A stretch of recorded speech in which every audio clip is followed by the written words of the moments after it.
Welcome to the Marketing AI Show, the podcast that helps your business grow smarter by making artificial intelligence approachable and actionable. You'll hear from top authors, entrepreneurs, researchers, and executives as they share case studies, strategies, and technologies that have the power to transform your business and your career. My name is Paul Roetzer. I'm the founder of Marketing AI Institute, and I'm your host. Thanks for joining us for episode 13 of the Marketing AI Show. Before we get started, I want to take a moment to tell you about our AI for CMOs series sponsor, Persado. Designed for data-driven leaders, Persado's AI content generation and decisioning platform unlocks enterprise growth through language personalization at every customer touchpoint. Persado leverages the power of AI and machine learning to generate content, surface deep customer insights, and personalize language at scale for results that will transform your business. Learn more at persado.com. That's PERSADO.com. Now, on to the show. All right, welcome to the Marketing AI Show. This episode is part of our AI for CMOs series presented by Persado. The idea behind the series is to tell the story of AI and digital transformation through the experiences of CMOs from diverse backgrounds who are leading the understanding and adoption of AI in their organizations.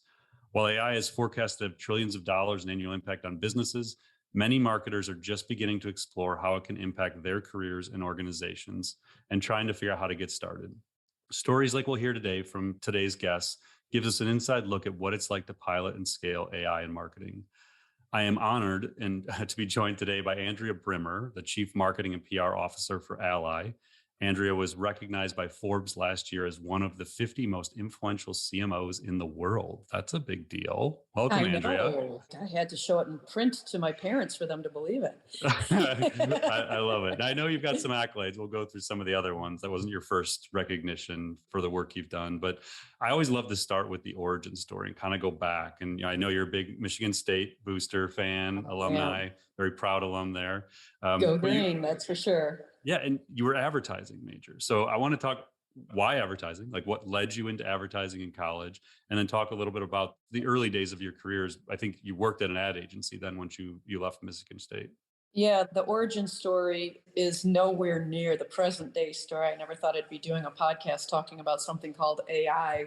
When I started the agency business, we were like, my first job was routing key lines for catalogs for Chevrolet that were going to be printed and shipped by the millions to car dealerships. So it's quite a transformation over time. But yeah, to your point, Paul, I went to Michigan State. I wanted to be in advertising ever since I was a little kid. I've always been fascinated by brands and what makes people fall in love with brands and why we'll pay a premium price for something that has the exact same functionality as something else. Like you fast forward to today, why there's the Samsung versus Apple wars. Like, if somebody's got a green phone, do you date them or don't you date them? If their messages come up green versus That's funny. blue. I actually hadn't heard of that. I know the anger that comes from that when someone breaks the text thread and you got 5 people on it and one of them is not on the. Yeah. Totally. I can't text you from the air because you're green, damn it. And so it was just something that always intrigued me and something that always interested me. I went to Michigan State, was a huge fan of Michigan State, but additive to that, I actually played soccer and I was recruited to go play up there. And I played varsity soccer for 4 years at Michigan State on the women's team and went through the communication arts and sciences school. And then when I graduated, I really wanted to work on a big brand. I just wanted to work on a big, iconic brand. I didn't care what it was, but a big, whether it was Coca-Cola or Delta or you name it, didn't care. I just wanted to work on a big brand. And I was fortunate enough to land on the Chevrolet brand at Campbell Ewald here in Detroit, which made things easy. And, just kind of worked my way through the organization, held a myriad of different roles until ultimately I was running the account. And I was actually the first woman and the youngest person to ever run the Chevrolet account in the right? Yeah, in the 90 plus year history that the Campbell Ewald had the account. So it's kind of cool. And, learned every single aspect of the business as I kind of earned my keep while moving through the ranks at Campbell Ewald. And then you moved over to, was it GMAC at the time when you moved over in 2006? It was. I was recruited by the president of GMAC. They had just been spun off from GM. It was during the bankruptcy. And believe it or not, they didn't have a marketing department. So they were creating a marketing department kind of from the ground up. And I was recruited over to run brand. I wasn't recruited as the CMO. There was a CMO in place, a new CMO in place, actually a Cleveland guy. Okay. And I was brought over as brand executive. And my first assignment was go create this new brand. We got to come to market really fast. We can't come to market as General Motors Acceptance Corporation. We're going to be a whole new kind of company. We're going to market to consumers now. We're going to do business with every kind of dealer that's out there, auto dealer. We need a new name. We need a new brand identity. We need to build something from the ground up. And oh, by the way, we're going to launch this digital bank, which if you think about it, we launched the same year that the iPhone launched. So we made this giant all of bet. 07. Is that? Yeah, we made this giant bet that everybody was going to bank in the palm of their hand. That's crazy. So it was really a fascinating opportunity. And here, little known fact, I took a pay cut to go because I thought it was such a cool opportunity and I wanted to go do it. So when young people ask me like, should I always move for money? I'm like, I actually took a pretty sizable pay cut to go do this because I thought it was so interesting. You looked out and saw mobile as the future. I mean, at that point, you were really looking at it and thinking, wow, that's pretty. Yeah, I mean, it's hard for some people, especially the younger generation, to think back to like 2006. But whenever I give talks at university, I just did one not too long ago at Ohio University, where I came from. And you're standing there in front of these kids and you're like explaining it. And like, yeah, like social media wasn't actually a thing. Like that was 2006. And then the iPhone was 2007. Like the world changed after that.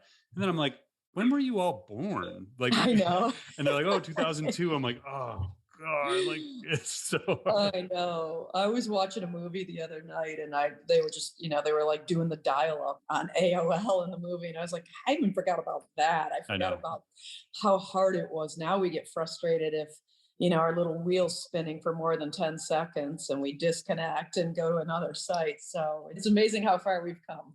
Yeah. One, for people who aren't familiar with Ally, I just bought a new car and I have Ally. So, which is cool. And the experience has actually been really seamless. I really enjoy it. But that was actually my first real exposure to the brand. I mean, I'm familiar with the brand, obviously, but hadn't been a customer, hadn't really thought about it.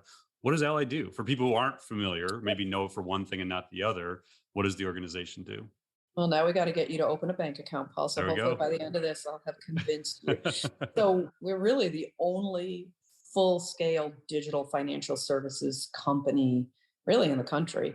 We do everything from auto loans. As you mentioned, we do business with over 20,000 dealers across the country, and we make auto loans both on a direct and an indirect basis, as well as finance dealer inventory, their buildings, all that kind of good stuff. But the consumer side of our business, we are a full-scale bank. So we've got savings products, checking products, we've got a new credit card, we offer mortgages, and we have an invest platform, both self-directed and managed portfolios. And we've got a personal lending part of our organization as well. And I think that the difference is no branches, no brick and mortar, 100% digital, whether you're getting a mortgage through us or whether you're getting a lending product through us, it can be done all in the palm of your hand. And we're talking about 8,500 plus employees. Sound about right? Yeah, we're actually over 10,000 now. We're 10,500 employees. We're a top 25 bank. We have about $150 billion in retail deposits, over 10 million customers now. So, we've come a long way from 2007 and that origin story of spinning out of GM's bankruptcy to where we are today and what we've built. And it's an incredibly powerful brand. Our sentiment in the financial services category is in the high 90s in terms of positive sentiment. We're 3 times the category. And really everything's been built around the mantra of do it right and putting the customer at the center of every single conversation and really living by those deeds, not words, and trying to solve for customer pain points, which was the whole reason for the solution to begin with. I love when I dug into the brand a little bit coming in, saw the Do It Right campaign and the origin of that brand, and then the involvement with the Women's Soccer League and NASCAR. And it sounds like a very human-focused organization, like trying to do good in the community, work with organizations that you care about as a brand. I mean, I was intrigued to learn more about the organization coming into this, and I appreciate that.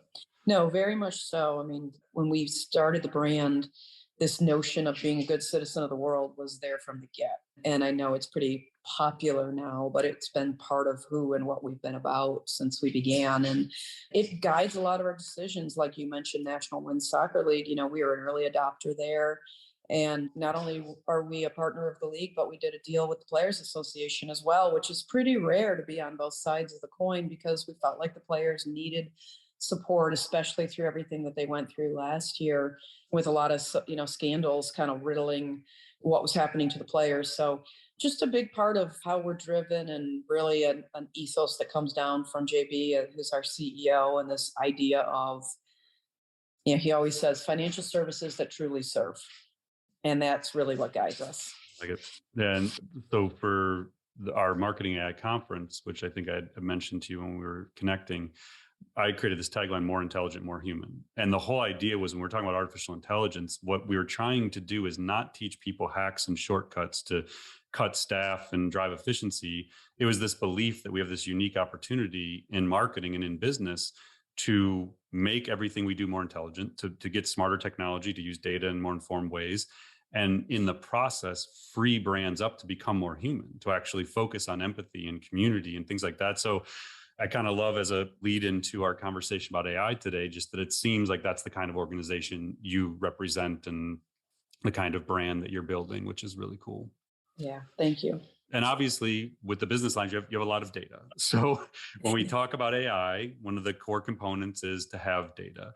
When I did some research on your organization in advance, went on LinkedIn, going to Sales Navigator, and you can kind of search for titles and everything. And Ally has 24 employees with artificial intelligence or machine learning in their title, if you combine the two. There are 9 working on conversational AI, and then a digital content strategist -AI.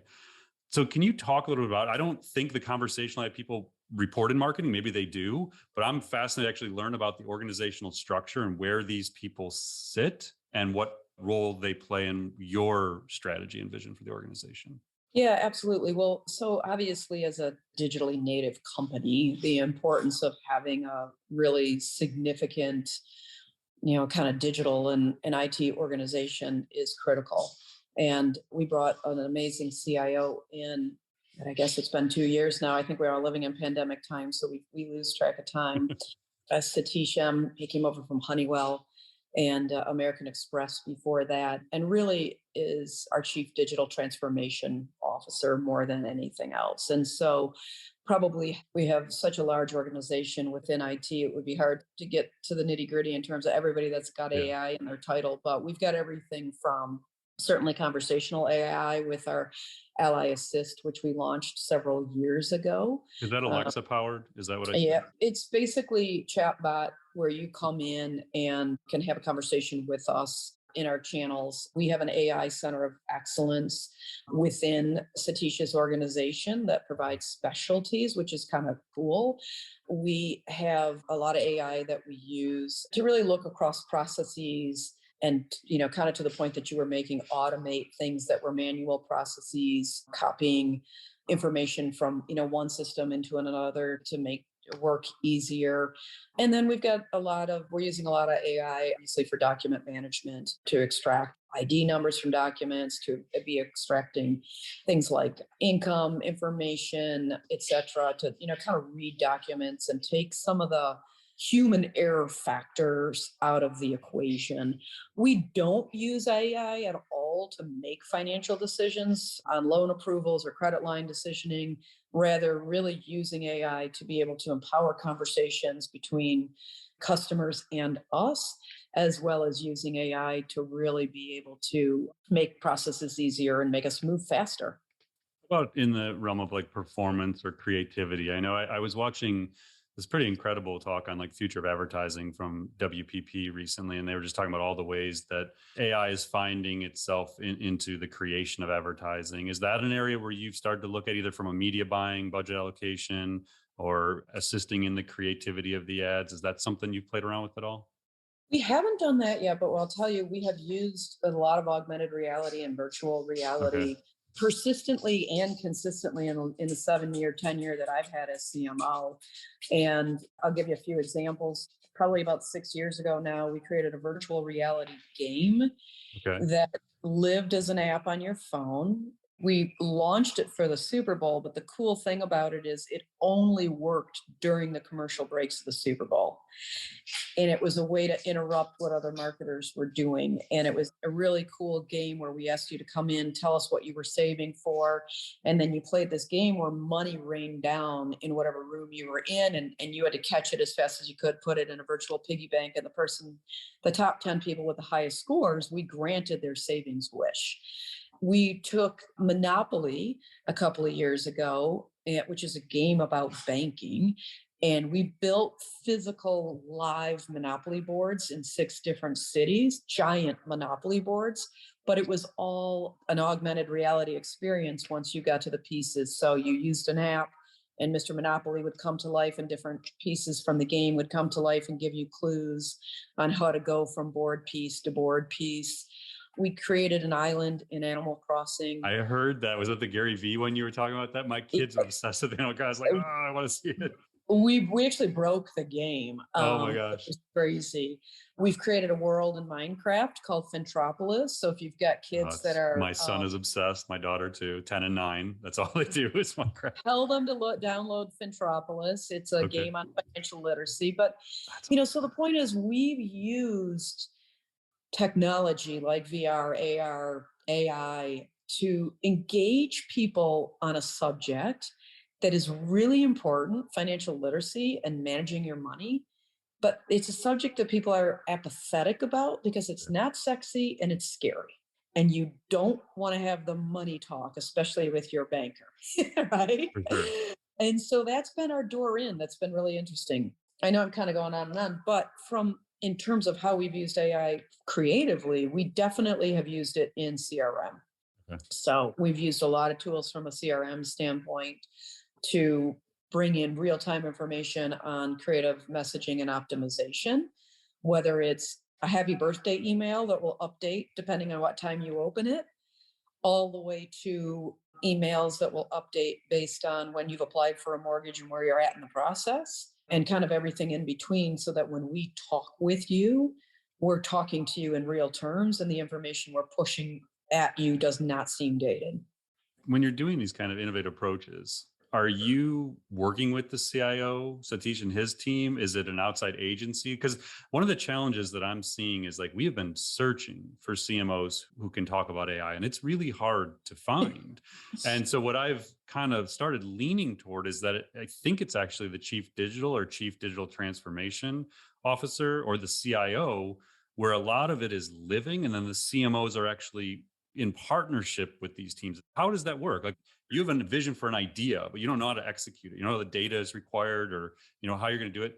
Do you work with an outside team, or is it internal departments that are structured? It's largely internal. I would characterize it as a blended approach. Okay. I think one of the things that Satish really liked when he decided to come over and join us was the partnership that could exist between he and I. And I think the brands that are winning are the brands where the CIO and the CMO are really tightly connected and share a vision for the technology roadmap, and then have a great CFO, which we do, that believes in investment capacity and freeing up the right kind of investment capacity to power the things to set you up for the future. Sure. So, great example. And when I came in as a CMO and launched the first game that we did, that savings game during the Super Bowl that I mentioned to you, there were a lot of people internally that are like, why are we doing gaming? Like, this is so dumb. Why are you doing that?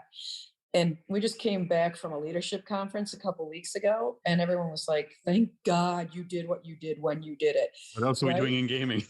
Yeah, because every brand is scrambling now to get to the metaverse. I was going to say, are you in the metaverse yet? Are we like... I would submit that we were like probably one of the first banks in the metaverse, and we were in the metaverse before it was even called the metaverse, right? I mean, we were doing digital outdoor boards within games. We were creating worlds and second digital brands for people to interact with. And so, yes, the relationship with Satish and the team allows us to take ideas and sit and talk through the best ways to bring them to life. But additionally, we do a lot of that on the marketing side as well. So, for instance, we use Persado to drive a lot of our ongoing creative investment. Nice. Yeah, a lot of our ongoing messaging and optimization across many, many channels. and to allow us to literally test hundreds of variations of marketing collateral. And so I think it's a little bit of this and a little bit of that. And that's really how brands are succeeding today. How is it affecting the way you look at the hiring process for your marketing talent and or the professional development you provide? Because, I mean, you may know it, maybe Michigan State's doing this, but I've talked to a lot of universities. I have friends that are presidents of universities. There isn't that much innovative marketing curriculum being taught at scale at these universities. So the students aren't coming out knowing how to market in the metaverse, but they will live in the metaverse. How do you think about the future of marketing talent? Like, are you taking it on yourself and your team to develop people and help them think strategically about all these new places where you can be? Or are you hiring for people that have done this before? Is it a mix?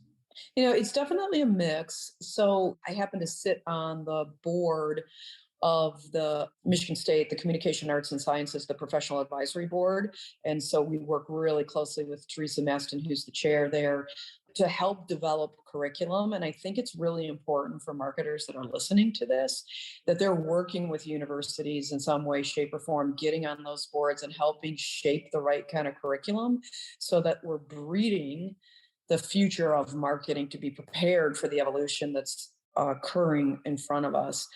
I try and allocate my time to 2/3 of it doing my what I call my day job, but a third of it really having an active learning agenda and spending as much time as I can, almost kind of training myself, reaching out to other brands.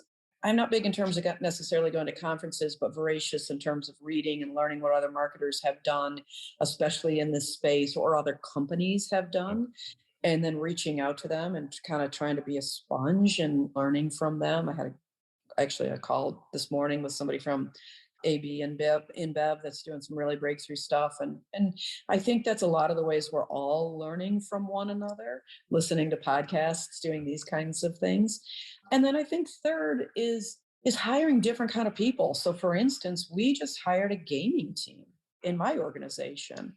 They don't have any marketing experience. They're gamers and they have a complete gaming background, and they're just going to sit, and their whole job all day is going to be to develop our gaming strategy, to figure out how to create an Ally arcade, to figure out how we can stay current and really push into the spaces that we need to push into. And I know Satish is doing a lot of that as well, which is hiring outside of traditional industries so that we're ensuring we're getting best of breed thinking.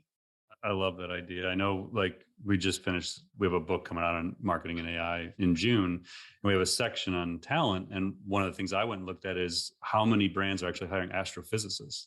So people are moving away from like modeling universe to personalized clothing apparel for people. It's like you're hiring these different minds, different ways of thinking about things. But when you go down the path of personalization through data and predictions about behavior, you realize like that's not a marketer. Like you actually need somebody who does that.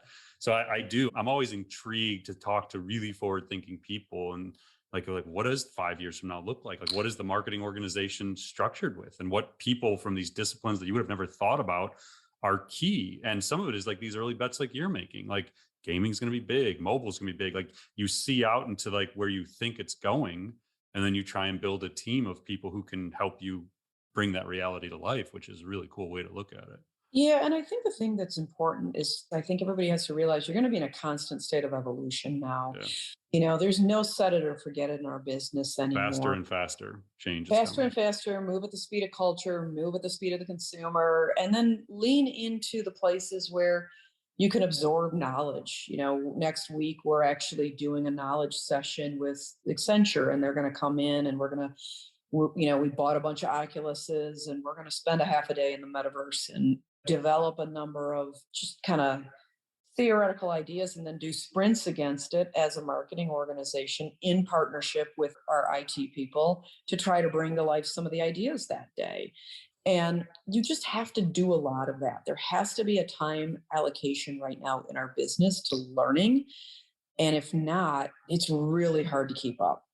Now, when you're doing stuff like that with the sprints, are you working with Ally Ventures? Like I know you have the venture arm that does investments in startups, and I know AI machine learning is one of the areas that they're focused on. Like, are you not only thinking about these ideas as campaigns, but like, hey, maybe we build something and like then the venture team gets pulled in, or do you have any connection there?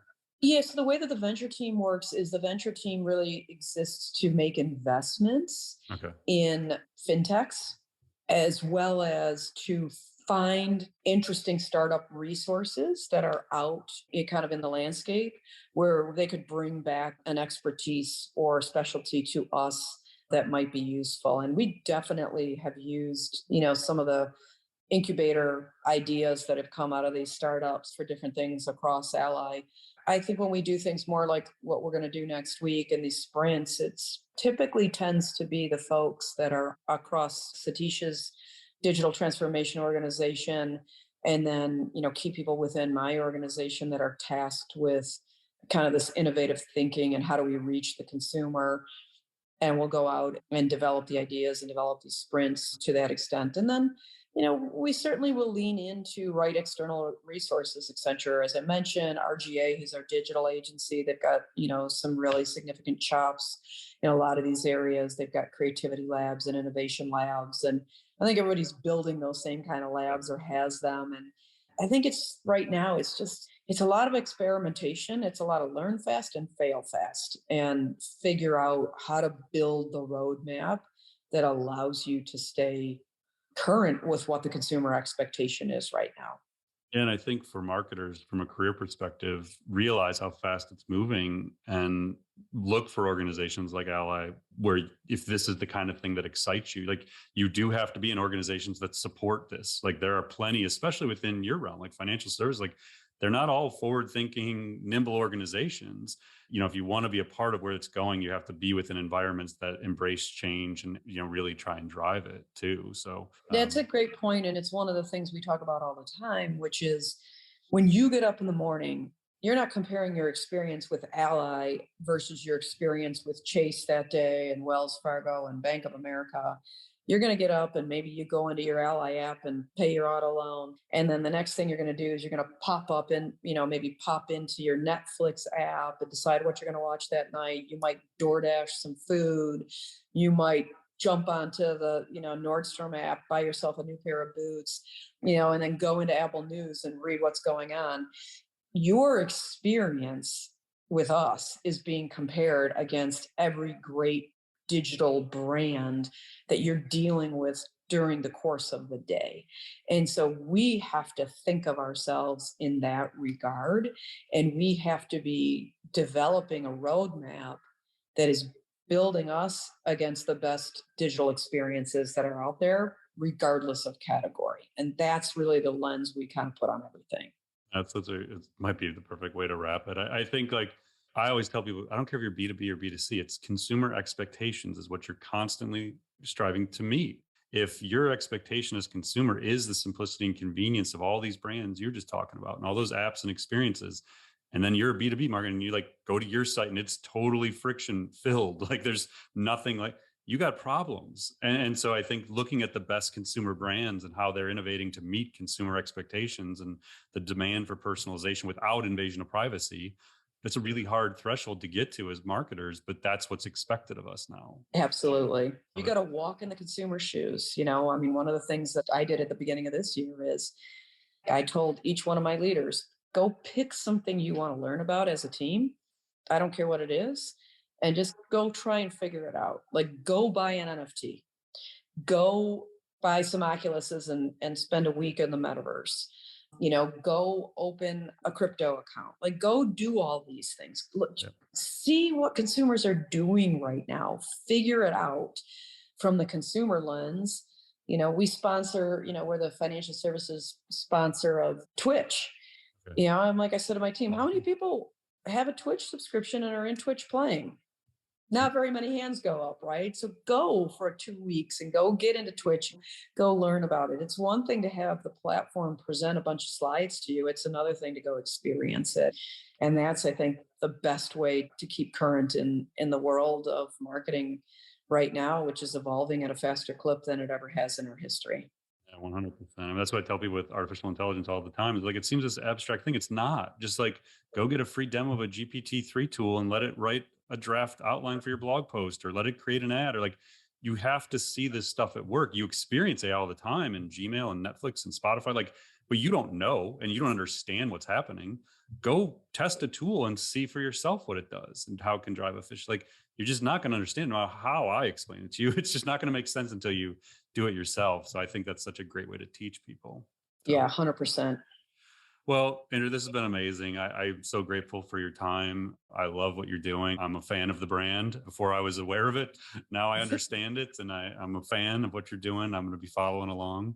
And I really appreciate you taking the time to share your insights and your experiences with everyone. It's very helpful.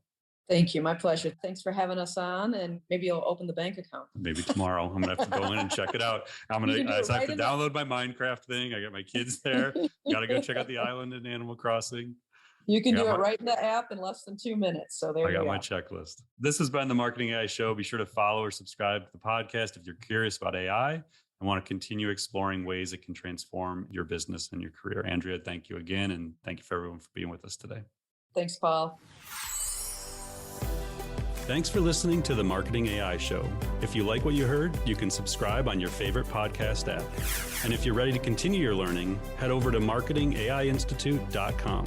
Be sure to subscribe to our weekly newsletter, check out our free monthly webinars, and explore dozens of online courses and professional certifications.